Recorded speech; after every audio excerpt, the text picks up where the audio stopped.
d'être avec nous ce matin. Nous sommes le 27 mai. 19 départements sont en situation d'alerte sécheresse, 6 en vigilance. À un mois de l'été, cette situation est-elle particulièrement préoccupante ?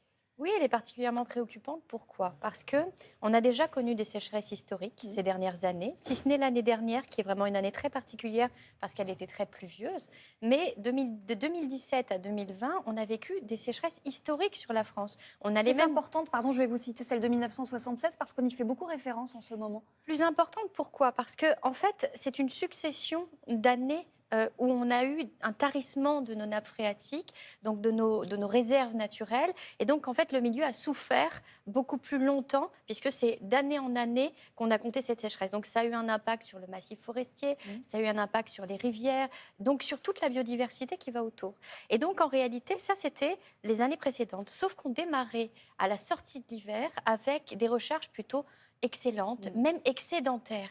Et cette année, c'est la première année où nous n'avons pas eu de pluie pendant cette période de janvier à mars, qui est une période où on recharge en fait nos réserves et nos ressources souterraines pour pouvoir affronter l'été. Donc là, on arrive déjà en étant déficitaire.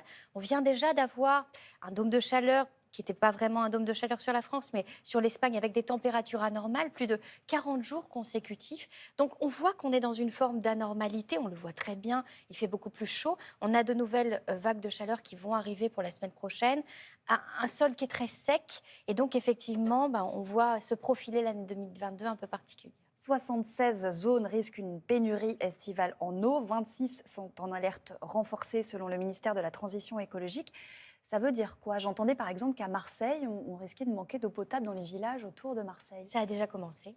Donc, depuis la semaine dernière, on a déjà des villages qui sont alimentés par des camions-citernes. C'est quelque chose qu'on a aussi connu ces dernières années. Vous m'auriez dit ça il y a 5 ans, je vous aurais dit, mais c'est pas possible, pas sur la France, parce qu'on est un pays tempéré, on est un pays où il y a énormément de pluie, on a plus de 500 milliards de mètres d'eau qui tombent sur la France, sauf qu'elle tombe de moins en moins, cette pluie, et nos sols sont de moins en moins capables de la récupérer. Et ça, c'est non seulement le changement climatique, mais la manière dont on a aménagé nos villes, nos sols, nos territoires et notre agriculture. Et on est en train un peu de se reprendre cet effet boomerang de la manière dont on a pensé les territoires.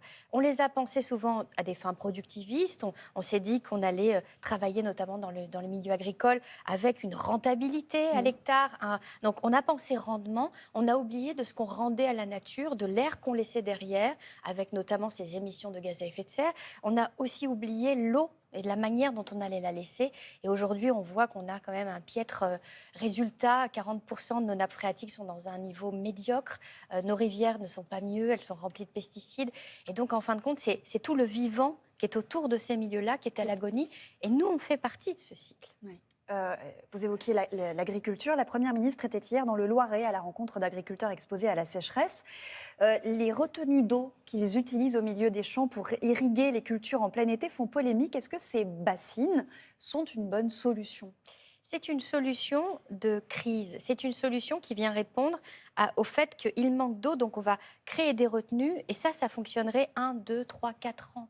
Mais si on regarde dans la réalité, qu'est-ce qu'on fait ? On va prélever de l'eau dans les nappes phréatiques. Donc, en fait, on va enlever l'eau de ce milieu souterrain qui est à l'équilibre. Il faut comprendre qu'une nappe phréatique, c'est en équilibre avec une rivière. Donc, si vous lui enlevez de l'eau, cette eau d'hiver, et qu'elle a moins d'eau, elle soutiendra moins facilement, durant la phase estivale, la rivière. Parce que quand vous n'avez pas de pluie, en fait, sur un territoire, mais que vous avez de l'eau dans une rivière, elle vient des nappes. Et donc, en fait, si vous coupez cette relation qu'il y a entre les deux, vous coupez tout le système. Et on le voit très bien, toute la zone où on a déjà construit des bassines sont des zones très fragiles et sont les zones actuellement les plus sensibles à la sécheresse parce que le niveau est beaucoup plus bas, parce qu'on a déjà prélevé beaucoup. Et donc je crois qu'on doit repenser le modèle et la manière dont on construit nos territoires aujourd'hui, repenser le modèle agricole en le rendant beaucoup plus respectueux de nos milieux souterrains parce que ça aidera le milieu agricole. Donc il existe d'autres solutions aujourd'hui que de prélever massivement dans ces milieux souterrains pour les mettre en surface dans des bâches PVC qui sont soumises à évaporation et qui n'aident pas en réalité l'agriculteur puisque ça va fonctionner quelques années mais ça s'arrêtera très vite. Mais ce dont vous nous parlez, ce sont des solutions à long terme. Est-ce que rapidement on peut faire quelque chose ? Je pense à nous particuliers quand sur ces zones en tension on nous dit arrêtez d'irriguer, arrêtez l'arrosage, arrêtez de remplir les piscines. Ça fait vraiment une différence, c'est vraiment utile. La différence, en fait, c'est la manière dont on va réceptionner la chaleur du soleil. C'est-à-dire que le soleil va taper sur le sol, il y a ce qu'on appelle l'albédo, et donc cet albédo est fonction de notre couvert végétal. Plus vous allez laisser des champs de maïs en plein soleil, plus finalement vous allez avoir des sols qui vont se rétracter, des sols qui ne sont plus capables d'absorber de l'eau, et puis si vous rajoutez à ça des pesticides, des fongicides, et que quelque part on tue tout ce qui existe à l'intérieur du sol, on empêche en fait le sol de se régénérer parce qu'il n'est plus capable de recevoir de l'eau.